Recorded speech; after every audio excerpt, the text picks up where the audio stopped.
Hello बच्चों, उम्मीद करते हैं आप लोग का पेपर बहुत अच्छा से जा रहा होगा। और जैसा कि आप सबको पता है, 3 फरवरी को 12th क्लास के सभी बच्चों का फिजिक्स का पेपर होने वाला है।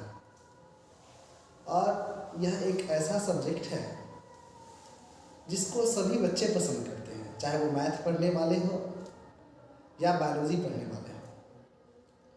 कुछ बच्चे का मान लेते हैं कि मैथ का पेपर या बायोलॉजी का पेपर के कुछ प्रश्न सही तरीके से नहीं बना हो, तो आपके पास मौका है फिजिक्स के पेपर को बहुत अच्छे से बना सकते हैं, जो आपको अच्छे मार्क्स दिला सकते हैं जितना आप सोचे होंगे।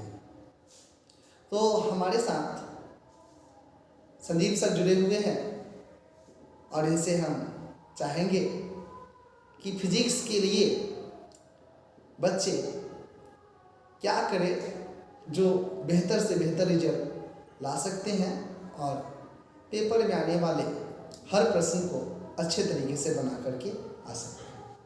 तो संदीप सर, बच्चों को कुछ बताइए। सबसे पहले बोर्ड एग्जाम में शामिल होने वाले क्लास 12 के सभी छात्र एवं छात्राओं को बहुत बहुत बधाई। मुझे आशा है कि आप लोग का पेपर बहुत ही अच्छा जा रहा होगा। फिर भी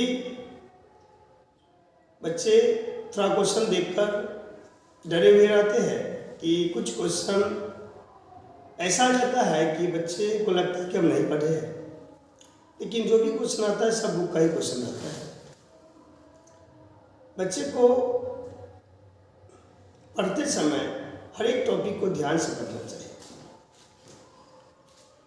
3 तारीख को फिजिक्स का एग्जाम है।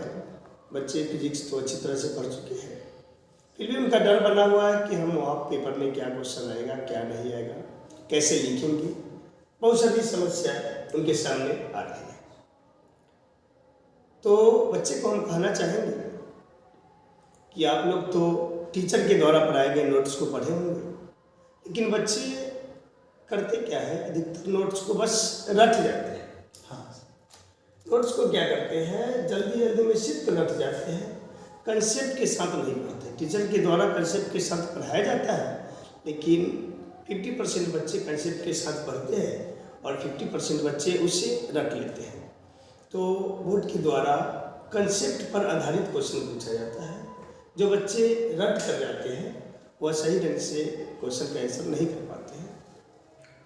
तो बच्चे को कंसेप्ट के साथ पढ़ना चाहिए, यानी टीचर के द्वारा जो पढ़ाया गया है, जो भी प्रश्न, उसे कंसेप्ट के साथ समझना चाहिए और पढ़ना चाहिए।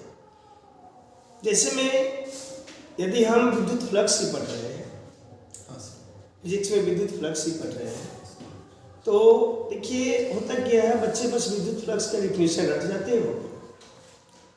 यदि हम विद्युत फ्लक्स पढ़ें, उसका डिफिनीशन याद करेंगे अच्छे से, डिफिनीशन किस तरह से बन रहा है उसको याद करेंगे। देखिए इस टॉपिक से क्या क्या क्वेश्चन बनता है। क्वेश्चन बनेगा विद्युत फ्लक्स क्या है, या क्वेश्चन बन सकता है विद्युत फ्लक्स को परिभाषित करें। और क्वेश्चन आता है कि विद्युत फ्लक्स का एसी मात्रक क्या है, विद्युत फ्लक्स कौन की राशि क्या होती है, विद्युत फ्लक्स का बीमा क्या होता है। उसके बाद जब थीटा इक्वल टू 0 डिग्री हो तो विद्युत फ्लक्स का मान कितना होता है, जब थीटा इक्वल टू 90 डिग्री हो तो विद्युत फ्लक्स का मान कितना होता है।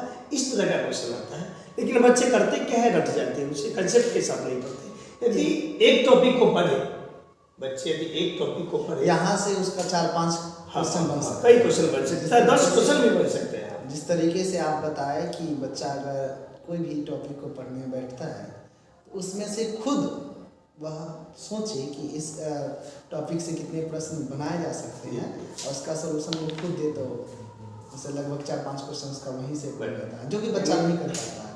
यानी बच्चे को टॉपिक को बारीकी से पढ़ना चाहिए, गहन अध्ययन करके बारीकी से पढ़ना चाहिए। उसे जितना से ज़्यादा क्वेश्चन हो उसे निकालना चाहिए।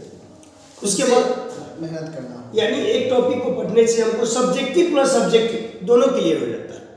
यानी बच्चे कल यानी 3 तारीख को एग्जाम में बैठने वाले हैं, तो ज़्यादा कुछ नहीं करे, वह नोट्स को बारीकी से पढ़े, नोट्स के प्रत्येक टॉपिक को अच्छे से याद कर ले।